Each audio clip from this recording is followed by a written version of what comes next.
तो भाई आपको आयरन मैन 1 का वो सीन तो याद ही होगा जब टोनी अपने मार्क 2 आर्मर को टेस्ट करने के लिए उसमें फ्लाई कर रहा होता है, लेकिन एटमॉस्फेयर में ज्यादा ऊपर जाने की वजह से टोनी का सूट बर्फ में जमने लगता है। एंड टोनी की यही वो पहली मिस्टेक थी जिसने उसे उसी मूवी में ठीक किया, न्यू गोल्ड टाइटेनियम एलॉय का यूज करके, जिसका फ्रीजिंग पॉइंट बहुत ही लो होता है। एंड अपनी इसी मिस्टेक को लर्न करने के बाद हमारा आयरन मैन और भी ज्यादा पावरफुल बन गया था। Iron man learn from his mistake के पार्ट 2 में आप सभी का स्वागत है। तो आप सबको आयरन मैन 2 का वो सीन तो याद ही होगा जब इवान से लड़ने के लिए टोनी बिल्कुल वेपनलेस होता है एंड उसे काफी देर वेट करना पड़ता है अपने मार्क 5 आर्मर का। एंड इसी चीज को टोनी ने फिक्स किया एवेंजर्स 1 में अपने मार्क 7 आर्मर में, जो कि बेसिकली अपने ब्रेसलेट से कंट्रोल होता है। एंड उसको यूज करके टोनी अपने आर्मर को कभी भी कॉल कर सकता था। एंड बाद में तो टोनी ने अपने पूरे आर्मर को अपने आर्क रिएक्टर में ही फिट कर लिया एंड इससे हमारा आयरन मैन और भी ज्यादा पावरफुल बन गया।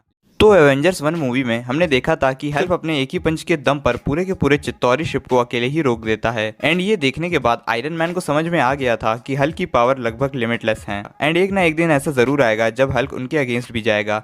एंड इसी बात को ध्यान में रखते हुए टोनी ने हल्क बस्टर सूट क्रिएट किया, जो कि स्पेशली हल्क को डिफीट करने के लिए डिजाइन किया गया था। एंड इससे हमें ये पता चलता है कि टोनी किस लेवल का जीनियस है। लेकिन ये तो टोनी की इंटेलिजेंसी का एक बहुत मामूली एग्जाम्पल था, क्योंकि इसके अलावा भी आयरन मैन ने कई सारे माइंड गेम्स खेले हुए हैं। तो गाइज आपको आयरन मैन 3 का वो सीन तो याद ही होगा जब टोनी अपने आप को बचाते हुए हजारों मील दूर जाकर गिरता है। एंड वहां का एटमॉस्फेयर ऐसा था जिसने टोनी को ऑलमोस्ट जमा ही दिया था, लेकिन तब टोनी के आर्मर में ऐसा कोई फीचर नहीं था जो कि उसे ठंड से बचा सके। एंड इसी चीज को उसने इम्प्रूव किया स्पाइडरमैन होमकमिंग में, जब पीटर रिवर में गिरने से बिल्कुल गीला हो जाता है, लेकिन तभी उसके सूट का हीटर उसे पूरी तरह से ड्राई कर देता है। एंड इससे आप समझ ही सकते हो कि आयरन मैन कितना ज्यादा ब्रिलियंट है।